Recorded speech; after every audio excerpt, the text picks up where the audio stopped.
Pagdating naman sa mga negosyong may kinalaman sa teknolohiya, hindi rin nagpapahuli ang mga Pinoy. Tulad ng mga cellphone reloading station na talaga namang connect na connect sa kanilang mga sugi. Sa panahon ngayon, isa na nga sa pangunahing pangangailangan natin ang cellphone. Kaya dapat lagi itong may load. At dito nakasilip ng pagkakataon ang iba nating mga kababayan para kumita.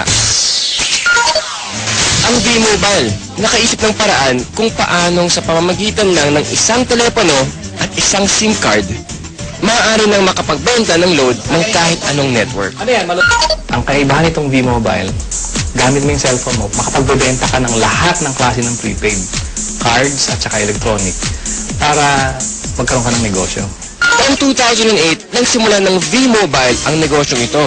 Ang sistemang gamit nila, all-in-one load service, kaya one-stop shop ang kanilang serbisyo.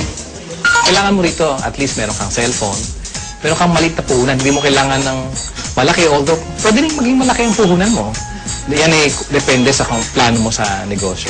Kung gumagamit ka ng internet, napakasimple lang gagawin mo. Punta ka sa aming www.loadextreme.ph. Tapos pag nakita mo na itong website nito, halimbawa yung online loading, kiklik mo, lalabas dyan yung aming dialog box. I-enter mo yung account mo, papasok mo.